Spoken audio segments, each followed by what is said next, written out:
This is On the Record for October 13, 2025, and what a week it's shaping up to be. Here in New York, we're in the middle of a nor'easter, and wouldn't you know it, but my canoe is in the shop. Hey, this week, we're talking about the government shutdown, Old Tiny Hand's Truth Social storm, Rockin' Milei, RFK and circumcision. When the AI bubble pops, where will it blow its load? Brittany Page on Dr. Oz, the booming restaurant business, headlines from ProPublica, World Socialist website, and Jacobin, and a special pod love treat from a UNFTR family member. Round and round we go. Where we stop, nobody knows. UNFTR.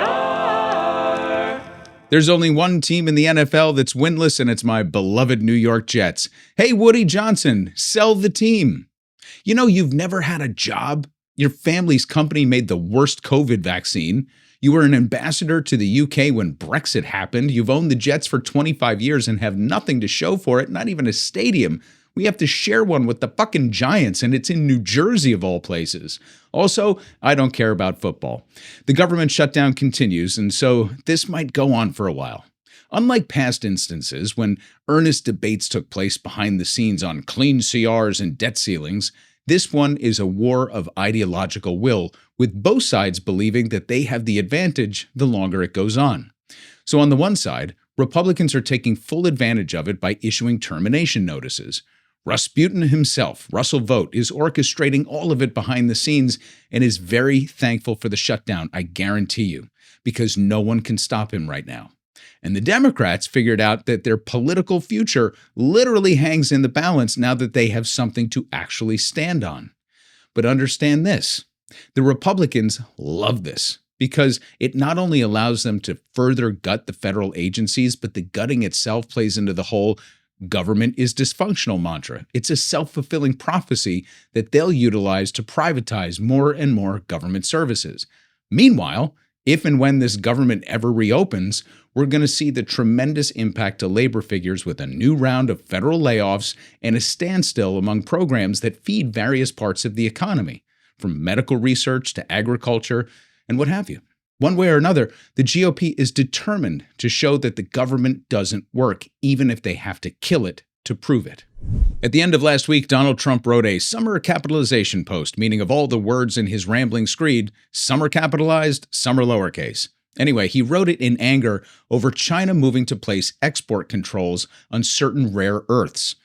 Now, these things are very, very important to making all of those chips and GPUs that are fueling the computing capacity boom in the United States. So he said he was going to hit China back with 100% tariffs, which is like so many tariffs. It's literally all the tariffs. So that caused markets to slide precipitously heading into the weekend, and even crypto was absolutely wrecked. That sudden escalation came just as it looked like the trade war was cooling off a bit, and it triggered a very rough day on Wall Street. The markets went into a sell-off, all three indices way down. The Dow dropping almost 900 points. That's a 2% loss, more or less. S&P down 2.5%, NASDAQ down 3.5%. But because he's the crypto president and a crypto bro himself, he posted the equivalent of saying, JK, we cool, and then crypto rebounded over the weekend along with stock market futures. So when the markets open today, everything should be right back up. I got to tell you, Donald is so fun. Our eldest came home for the weekend, and in honor of Diane Keaton's passing, we all watched Annie Hall together. And as much as I hate that she was Woody Allen's muse, she really was a one of one. Also, I truly forgot how many movies were inspired by Annie Hall. It is a marvel of filmmaking, and it totally holds up. And also, there are like so many signs in this movie, like so many. You know, they say Richard Nixon played a pretty mean piano, and of course, Bubba blew the saxophone. So world leaders being musically proficient isn't really anything new. But if you were ever wondering what it sounds like when a leader is paid $20 billion for a gig, wonder no more. This is the president of Argentina, Javier Milei. Yeah, I'd be fucking rocking out if somebody sent me $20 billion too. In related shutdown news, RFK fired 1,000 employees from HHS, but that's okay because this guy is knocking down mysteries left and right. There's 2 studies that show children who are circumcised early have double the rate of autism. God, these guys are good. Not only did they figure out that Tylenol causes autism because of the Don, what's that ingredient again? I said, well, let's see how we say that. Acetaminophen. Oh, that's right. I see the cinnamon. But now we know that circumcisions do as well. So all we had to do this whole time was just put up with the fever and a little more head cheese. Who knew? Now, before I get into MaxNotes, I just wanted to salute all of those heroes out there defending their cities against ICE. Not all heroes wear capes, but some wear frog costumes and unicorns. And here's Darth Vader playing the bagpipes. God bless each and every one of us. All right, time for MaxNotes. So, Bloomberg published a piece about the incestuous funding relationship between the leading AI companies in the United States, and this graphic sums it up pretty well. In our Midas Touch video this week, I talked about a troubling phenomenon in the private credit market called PIK, or payment in kind. Essentially, companies with private investment are having trouble making their interest payments, so they're reverting to something called PIK, where the holding company takes more equity in the company in lieu of interest payments. It's not a good sign. And in the 90s, something called vendor financing was in fashion during the dot-com bubble, where startup internet companies who couldn't figure out how to make money would also give up more shares instead of paying back loans. So that's what has people worried about the circle jerk of funding in the AI space right now. There are so many vendor financing and reverse equity deals going on among the big players that it's hard to follow. The only company actually making money in this entire Venn diagram is NVIDIA, because they're the chip supplier. And I mean making money on AI investments specifically. Obviously, companies like Oracle and Microsoft are huge and established, but they don't report AI revenue separately. Some of them used to, but they stopped doing it because it's so paltry. And all the pure AI companies like OpenAI, in fact, bleed cash. So for all the attention and enormous valuations on OpenAI, as an example, a lot of people might be surprised to know that they have $12 billion in annual revenue, and they burned through $8 billion in cash just over the past 12 months. For comparison's sake, Amazon is a $700 billion company. So this discussion has become all the rage in the news media, and it's interesting to see where everyone is landing. The investment community is willing AI into functional and profitable existence, though it's unclear whether this will ever be possible. Then again, it took 20 years for Amazon to turn a profit. The capital being poured into AI's infrastructure is unlikely to get a return on investment anytime soon, if at all, though. The amount of money being funneled into a narrow corridor of computing capacity is different than the gold rush of internet companies that were built to run on the capacity of the internet. These companies went belly up, but the internet remained, and the real power players emerged over time. And the rest of the economy found ways to incorporate it into their processes and systems. So, is this the dot-com bubble or something more systemic like the housing crisis? That's what's on people's mind. And I think the answer to all the AI questions is yes and. The main AI companies like OpenAI and Anthropic are so well capitalized by investors that they don't need to turn a profit. And in this way, they're a lot like Amazon was during the unprofitable decades. So they're not likely to collapse. NVIDIA is playing a risky vendor financing game because it's very likely that demand is there, but the ability to pay their exorbitant prices isn't. So this will become a fractional game with certain giants pulling away from the pack and getting even bigger, and a constellation of companies who utilize AI to enhance their systems and tech stacks kind of getting ahead. Then again, the valuations are already so overinflated, so when the correction does come, it could go from isolated to systemic because our policy response might be insufficient to stop the vicious cycle of negative sentiment. Naysayers who debate the hype around AI are probably right about whether we're close to achieving general AI or agentic behavior, where agents act and reason autonomously. And I'm beginning to come around to the realization that AI is the wrong term for what we have now. What we have now, which is kind of incredible, is advanced automated workflows built on sophisticated probabilistic models. These workflows are making tasks easier and faster, and they're being built into SaaS systems like Salesforce and other platforms to increase productivity and generate more consistent outcomes. And these systems are already in use in the medical and diagnostic field, supply chain and logistics, myriad creative disciplines, call center and support services, and 1,000 places that I probably can't even imagine. Then again, the primary architects of the field, like Jeffrey Hinton, who's known as the godfather of AI, and ethicists like Roman Yampolsky, who coined the term AI safety, are convinced that generative AI is coming soon and has the potential to eradicate most jobs and will likely start a world war on its own. Cool. This level of tension between competing narratives screams for government intervention, for oversight, a cooling down phase. Any attempt at regulation. Instead, the scions of Silicon Valley, all of whom who have apparently gone to the dark side, are embedding in the White House, and we're moving forward with reckless abandon. Dangerous times indeed. Now, in terms of the collapse or the bursting of the AI bubble, I have mixed feelings. I think the named players that we know are the ones that we're going to know for quite some time. Outside of NVIDIA, the others are pre-IPO, so the investor risk is isolated to Wall Street and private capital. The so-called Magnificent Seven might take a hit in terms of valuation, but as we've covered in recent months, the rest of the corporate landscape is humming right along. So as concentrated as the investment risk into AI is, as the funding cycle reveals it to be, is as concentrated as the risk to the overall market likely is. In other words, if the top handful of AI players lose significant value in a market shock, it shouldn't bleed out to the rest of the market on pure fundamentals. But it would have a significant impact on confidence and probably lead to a badly needed correction. But the real worrisome thing to me is this. Companies are performing well right now in terms of earnings and cash on hand. Yes, they are overvalued, but the business cycle is robust. And yet the labor market is shrinking by the day. Challenger Gray and Christmas indicated mass layoffs in their projections.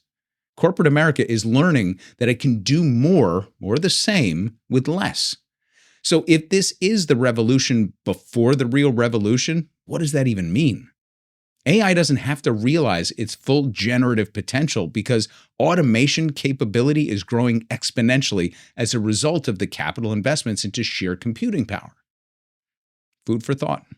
Okay, before we get to Killer Left Take of the Week, I have to thank some new and returning members. So this is officially day one of our fall Fund, Friend, and Hellraiser period. So for the next 6 weeks, we're looking to boost our membership base from 440 to 600. It's a really aggressive goal, but these unfuckers came out strong to kick us off. So thank you to Who'Zet, John Suzuki, Daniel, Mike M., my buddy Nathan Surst, who's been there all along, Guido49, Swedish John, Leanne, Professor of CRT for Kids, Charlie, O. Smitty, Fuzzy Dreamer, Kathy, John M., Smitty, Liv, Efatimalion, and Paul L.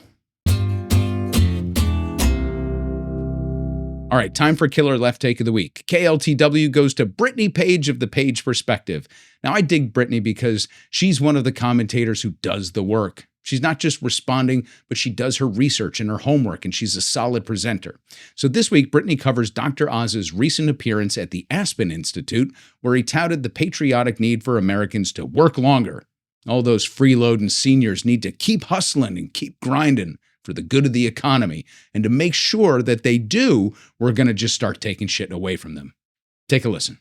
$1 trillion just by getting one age cohort to work 3 years longer, which if they felt vibrant and vigorous in life and fit, they might want to do that anyway. Well, there are a lot of people who also need to do that because they can't afford to retire. Yeah, but there's many reasons you might want to do it, but I don't want your health to be the reason you don't do it. Don't you love how he brushes off the fact that many people actually work beyond retirement age because they can't afford to retire? Like, yeah, we're not concerned with that. We want people hustling and grinding until they're in the grave. And the context for this statement was a question that he was asked about work requirements for Medicaid, specifically the failed work requirements in Georgia, where they've spent twice as much on administrative costs than the actual healthcare, totaling at least $54 million on just the administrative costs. All right, congrats to Brittany Page for keeping it real and keeping it left. Make sure to sub to her channel if you haven't already. Moving along.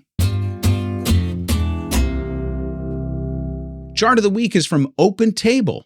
Not just a terrific reservation in front of the house system, but they're so widely used that they actually offer some great dining analytics. And as you'll see here, the restaurant industry is thriving, which might seem a little odd considering the consumer pullback, high food prices, and the fact that we've often said that half of this country is in a devastating recession. Curious indeed, eh? Toward the end of the summer, all the news was abuzz over the McDonald's CEO saying that the fast food consumer was struggling and choosing to either skip a meal or stay at home. The sentiment was echoed by other industry leaders, while wealthy media hosts just stared quizzically at the CEO, who earned $18.1 million in 2024. I mean, why on earth would people skip a meal? Is this a new West Coast diet trend? Maybe you should just put cake back on the menu. That's because in seated diner land, things are still cranking. Thanks for your dining. Your total comes to $4,000 for the two of you. No eyelashes batted. Now, I'm thrilled for the hospitality industry, but this is an example of the dichotomy between the dining in and the dining at home population. Actually, food for thought. Our first headline comes from the World Socialist website. Donald Trump missed getting the Nobel Prize by this much. Instead, it went to Venezuelan activist Maria Machado, who enjoyed the support of American figures like Marco Rubio and Rick Scott. Clue number 1. She joins the list of far-right figures such as old Hank Kissinger, who have conned their way into receiving the world's most esteemed recognition of peace. Apart from her anti-labor, anti-working class history in Venezuela, Machado has become the chief booster of our new blow everything to smithereens policy in open waters and war provocations. Sounds about right for the Nobel Peace Prize. From the article. Machado was a champion of free market policies above all the privatization of the state oil company PDVSA, whose public ownership has been upheld by a wide spectrum of bourgeois parties since the 1970s. She has endorsed Milei's economic program of shock therapy, in which freedom means the liberation of corporations to eliminate social spending and exploit the working class without any restrictions or regulations. Further to the conversation about Venezuelan immigration, our second headline comes from the esteemed investigative outlet ProPublica. A record number of immigrants who are here legally, but awaiting adjudication of their asylum claims, have volunteered to leave the country, per Trump's request. This ProPublica article investigates the painful limbo of Venezuelan immigrants who signed up for the Home app and haven't heard a thing. And now they're facing a situation where they might still be forcibly deported to a country even after they volunteered, and when they get there, we might invade that country. From the article. ProPublica spoke with more than a dozen Venezuelans who said they wanted to take the U.S. government's offer of a safe and easy return. They signed up months ago on the CBP Home app and were given departure dates, but after those dates came and went, the immigrants said they felt betrayed by what the president told them, end quote. And lastly, you might be making out your rent checks to these scumbags anyway, so why not your utility bill? This Jacobin article, which was originally published in The Lever, shows how progressive Governor Tim Walz has cleared the way for the nation's first private equity takeover of a power company. According to this article, this is the first of many planned takeovers of the nation's energy system by none other than Blackrock. And I'm sure they'll do their best to reduce the already soaring energy prices as a result, probably, of their investments into those energy-sucking data centers that we're all paying for. Quote, advocates say Minnesota's power acquisition by a global private equity firm is the first deal of its kind, but it likely won't be the last. In recent months, Blackrock has been gearing up to acquire power infrastructure all around the country, all through its infrastructure investment arm, Global Infrastructure Partners. The firm is seeking to profit from the enormous energy demands of the AI boom, which have spurred data center construction nationwide and in turn led to higher electric bills for regular consumers. All right, two cool recommendations to close out here. We always give a podcast and a book recommendation, and the first one is a home game. One of our early listeners, who's like family to our show, is known as Bobby McD. He's an author who lives in Dublin, which I'm told is in Ireland, and he's an awesome guy. We've all become really close with him over the years, and his new short work of fiction is featured in episode 2 of the Haunted UK podcast. It's called It Shows Up When It's Needed. So make sure to give it a download and a rating. And for book love, we have a pre-order recommendation for Understanding Capitalism by Dr. Richard Wolff. Understanding Capitalism explores different definitions of what capitalism is and is not, and dissolves the many myths that Wolff argues are designed to confuse and disorient us. Wolff simply doesn't identify the crises and harms manufactured by capitalism. He details a path forward by outlining alternative economic models that combat exploitation and oppression inherent in capitalism. Now, I'm sure most of you know Dr. Wolff, and my colleagues here make fun of me because my Long Island accent always comes out when I'm talking about him, and I usually call him Dr. Wolff, like bow bow, Wolff. I can't help it. Anyway, he has probably had the greatest impact on my studies and the formulation of this show than anyone else, so I am greatly indebted to his teachings. All right, that's it for this week. Remember, links to everything that we talked about will be in the notes below, but you can sign up for our free weekly newsletter, which is basically the written version of what I just did at UNFTR.com. You'll get it every Monday morning in your inbox, totally free. And thank you again for all those 5-year anniversary wishes last week. It really means a lot to us. And please do consider supporting UNFTR in our fall fundraising period. This was On the Record for the week of October 13th, 2025. I'll catch you online.